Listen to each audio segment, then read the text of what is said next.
বাদশাহ আলমগীর রহমাহুল্লাহ তিনি একদিন এক অঞ্চলে গিয়েছেন। হঠাৎ কোনো একটা বিপদে পড়ে কৃষকের বাড়িতে দাওয়াত খেয়েছে।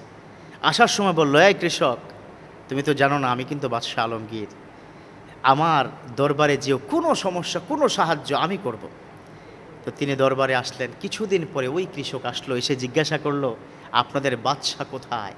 বলল, বাদশাহ তো ম্যাক্সিমাম সময় পেলে মসজিদে যায়, গিয়ে দেখো আমাদের সেন্ট্রাল মসজিদে তিনি আছেন। দৌড়ে সেন্ট্রাল মসজিদের কাছে গেলেন, কারণ তার খুবই জরুরি সাহায্য দরকার।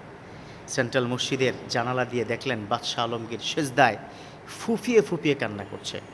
দরজা দিয়ে ঢুকলেন, কাছাকাছি আসলেন, এসে তিনি খেয়াল করলেন বাদশাহ আলমগীর হিন্দি ভাষায় আল্লাহর কাছে চায়, আল্লাহর কাছে বলছে, আল্লাহ তুমি আমার সাম্রাজ্যটাকে সুন্দর করে চালাও, আল্লাহ আমার যত ঘাটতি আছে পূরণ করে দাও, আমার যত সমস্যা আছে সমাধান করে দাও, তোমার সাহায্য চাই। সেজদার মধ্যে, নফল নামাজের সেজদায় কিন্তু এই দোয়া করা যাবে। সেজদা থেকে তিনি উঠে যখন নামাজ শেষ করে দেখলেন যে একটা লোক মসজিদ থেকে মাত্রই বের হয়ে গেল। ভালো করে খেয়াল করে দেখলেন সে তো আর কেউ নয়, সে তো ওই কৃষক যার বাড়িতে আমি খেয়েছিলাম। ডাক দিল, এই আসো কৃষক, কি ব্যাপার, ঘটনা কি, আসলা যে আবার চলে যাচ্ছ? আপনার কাছে কিচ্ছু নাই, কিচ্ছু নাই আপনার কাছে।